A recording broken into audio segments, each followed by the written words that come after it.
if you guys thought that friggin' Dark Souls was hard, try playing with 4 other people to come together to achieve one fucking goal when we were born into a generation where everybody wants to do for themselves.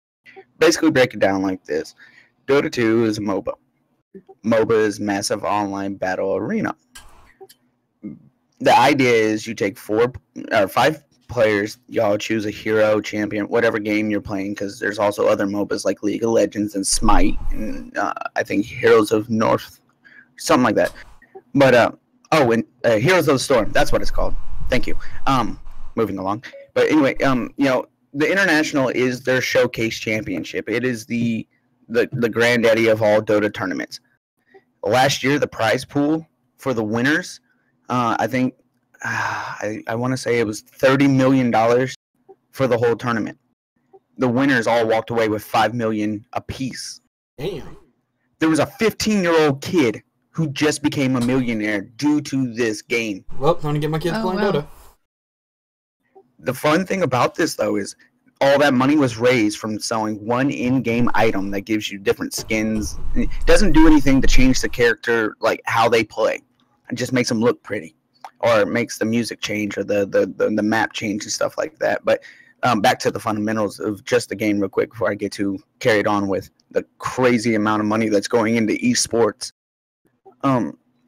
But essentially, there's 5 people. Y'all pick a hero, and there's usually a position you play. There will be the carry, the guy who puts the team on his back and wins it for the team. There's the support, the people that will give you vision by setting up wards and heal and just pretty much stay back, stay out of the way, don't take kills, but help people assisting in kills.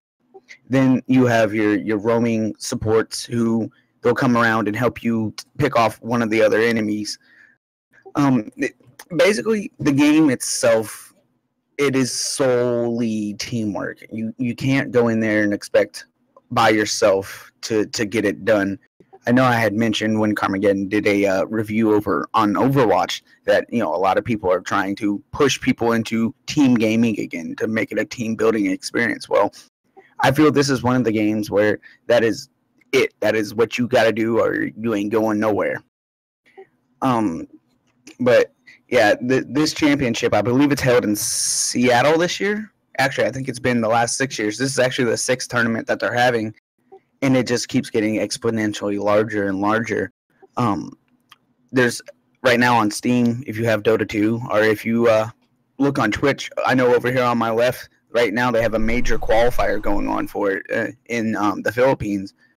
The champion from that gets a bye in the international championship and automatically gets in. I know there's 4 other majors like that where they automatically get a bye for the first round of the tournament, and they can go in and just kind of relax and feel out their opponents, who they might be facing next, which I feel is perfectly fair, because if you qualify and you manage to win another tournament, I think you should get a bye in the big tournament. Yeah. Now, can I ask you a question? Yeah. Do the people who get elected to play and go to these smaller semi-tournaments to get to this one, they do it by team or individual? As a collective, do you as a whole team get to go, or just by individuals? It's a whole team. Because normally, it's a whole team. Last year, the champions last year are actually the first and only North American championship. They go by Evil Geniuses.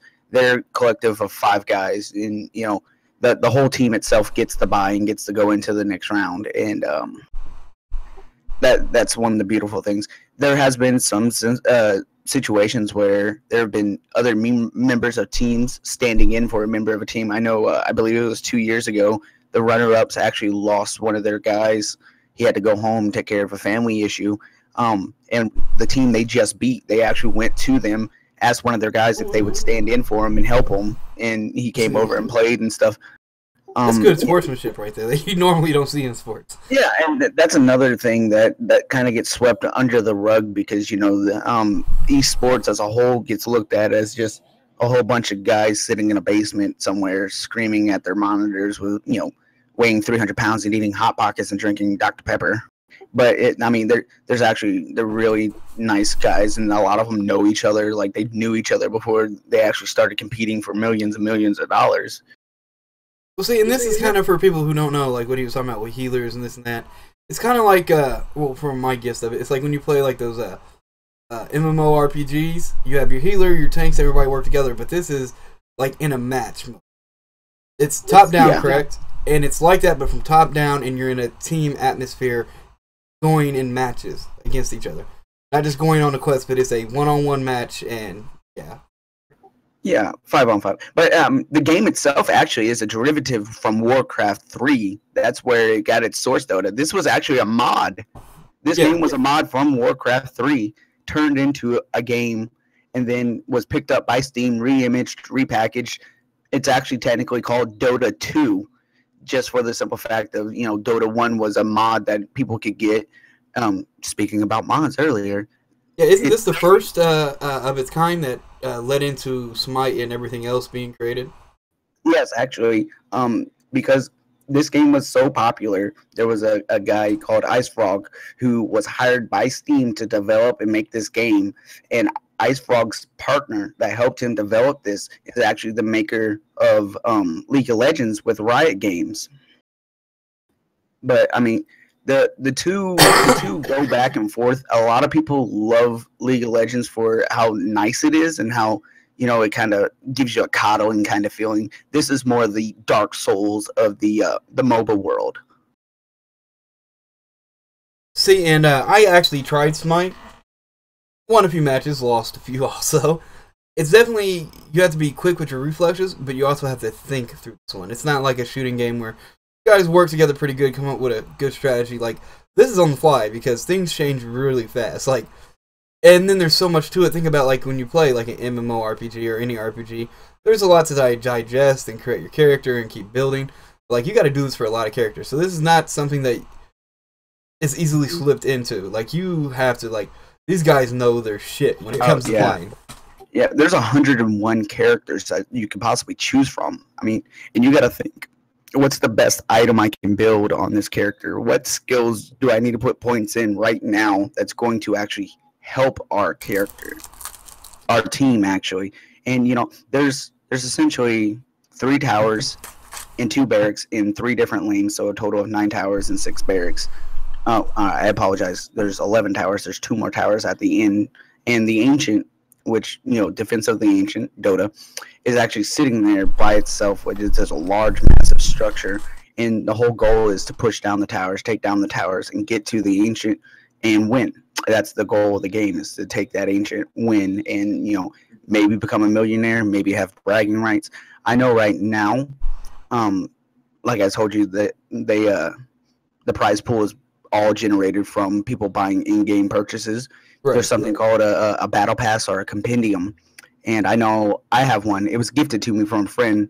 There's the $10 base version where you can just buy it, or they have, you come in, you can buy one for, I think, I want to say $75, and you're like level 200 compared to my $10 gift I got at level 1, and that unlocks tons and tons of different visual effects and pretty skins and stuff like that. I mean, the game itself is really, I feel, on the cutting edge of esports, which is another topic for another day, trust me. Well, actually, I was just about to say, my brother actually today brought up a conversation he had just 2 days ago with his girlfriend's aunt, right? And she said esports is not a real sport, this and that, and specifically he brought up Dota 2. And he was sitting there, and this is what he told me. He was talking to her, and he was like, he doesn't think it's a real sport. It's bullshit that people should pay or watch for this.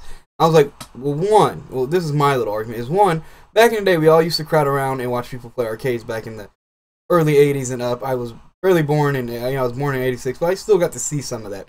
And people used to crowd around, like my mom as a kid and all her brothers and sisters, and for hours watch people play arcades. Kind of like what we do now with Let's Plays. Same thing with esports. And he said to her, he's like, well, you see chess and Baccarat as a sport? I was like, yeah, it's a thinking man sport. What's the difference between that and Dota? Except with an e-sport, as you can call it, it actually takes into account reflexes on top of just being a thinking man. It kind of shut her up.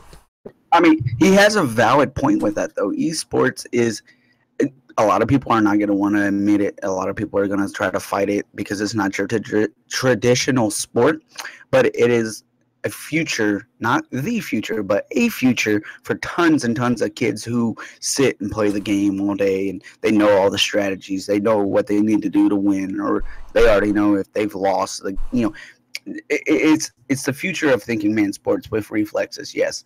The average age of a player, though, for that last year in the international, average age was 23, with the oldest person being 27. Wow, I guess I'm cut out of the competition.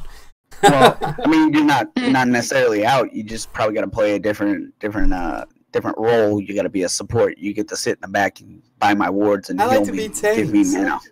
No carry. I can carry the team, boy. Yeah, I can see you trying the first game with that and carrying one.